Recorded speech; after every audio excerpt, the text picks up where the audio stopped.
Sir, जिस तरीके से आज नामांकन प्रक्रिया होनी है, किस तरीके से आज भारतीय जनता पार्टी का राष्ट्रीय अध्यक्ष के जो चुनाव की प्रक्रिया है और आज नॉमिनेशन का दिन है और 2 बजे के बाद जैसे ही नॉमिनेशन का पता चलेगा कितने नॉमिनेशन आए हैं, किसका नॉमिनेशन आया है।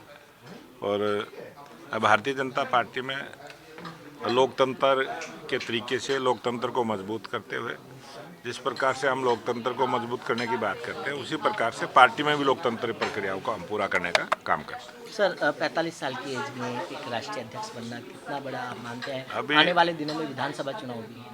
अभी चुनाव से आगे की प्रक्रियाओं का कोई भी जवाब मेरे पास नहीं है और जब नॉमिनेशन की प्रक्रिया पूरी हो जाएगी मैं सब बातों का जवाब दूंगा। सर, प्रस्तावक की भूमिका में आप तमाम लोग भी नजर आ रहे हैं। हरियाणा से 20 नाम हैं, प्रधानमंत्री भी प्रस्तावक होंगे, किस तरीके से देखते हैं? प्रबल दावेदारी है। प्रत्येक जहाँ प्रांत से प्रस्तावक आएंगे वहीं केंद्र की तरफ से भी देश के प्रधानमंत्री नरेंद्र मोदी जी, देश के गृह मंत्री अमित शाह जी, रक्षा मंत्री राजनाथ सिंह जी, वित्त मंत्री सीतारमण जी, ऐसे हमारे जो बड़े नेता हैं वो भी प्रस्तावक के रूप में रहते हैं और वो भी केंद्र की तरफ से प्रस्तावक के तौर पर रहेंगे और फिर प्रांतों की तरफ से जो हमारे सांसद हैं, केंद्रीय मंत्री हैं, हमारे मुख्यमंत्री हैं, उप मुख्यमंत्री हैं, प्रदेश के अध्यक्ष हैं, संगठन मंत्री हैं, वो सब प्रस्तावक के रूप में रहते हैं। सर, एक सवाल, 20 तारीख को हरियाणा प्रदेश में भी आप लोगों ने त्यौहार की तरह इस पूरे समारोह को मनाने की तैयारी की है, किस तरीके का कार्यक्रम देखने को मिला? भारतीय जनता पार्टी के राष्ट्रीय अध्यक्ष का चुनाव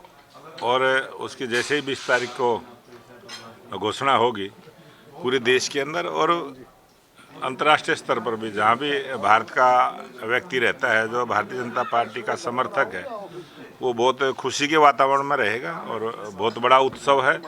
राष्ट्रीय अध्यक्ष का मिलना, राष्ट्रीय अध्यक्ष का चुनाव की प्रक्रिया पूरा होना। सर, जिस तरीके से आज नामांकन प्रक्रिया होनी है, किस तरीके से आज भारतीय जनता पार्टी का राष्ट्रीय अध्यक्ष के जो चुनाव की प्रक्रिया है और आज नॉमिनेशन का दिन है और 2 बजे के बाद जैसे ही नॉमिनेशन का पता चलेगा कितने नॉमिनेशन आए हैं, किसका नॉमिनेशन आया है।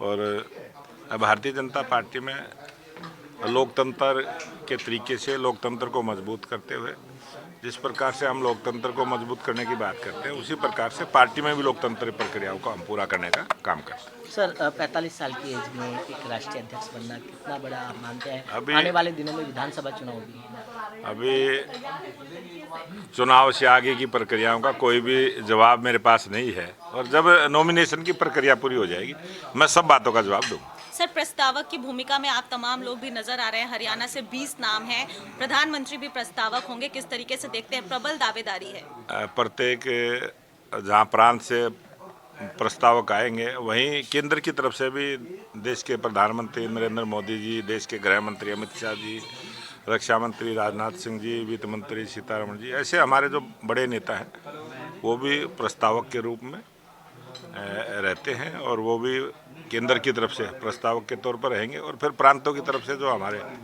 सांसद हैं, केंद्रीय मंत्री हैं, हमारे मुख्यमंत्री हैं, उप मुख्यमंत्री हैं, प्रदेश के अध्यक्ष हैं, संगठन मंत्री हैं, वो सब प्रस्तावक के रूप में रहते हैं। सर, एक सवाल, 20 तारीख को हरियाणा प्रदेश में भी आप लोगों ने त्यौहार की तरह इस पूरे समारोह को मनाने की तैयारी की है, किस तरीके का कार्यक्रम देखने को मिला? भारतीय जनता पार्टी के राष्ट्रीय अध्यक्ष का चुनाव और उसकी जैसे ही 20 तारीख को घोषणा होगी पूरे देश के अंदर और अंतर्राष्ट्रीय स्तर पर भी जहाँ भी भारत का व्यक्ति रहता है जो भारतीय जनता पार्टी का समर्थक है वो बहुत खुशी के वातावरण में रहेगा और बहुत बड़ा उत्सव है।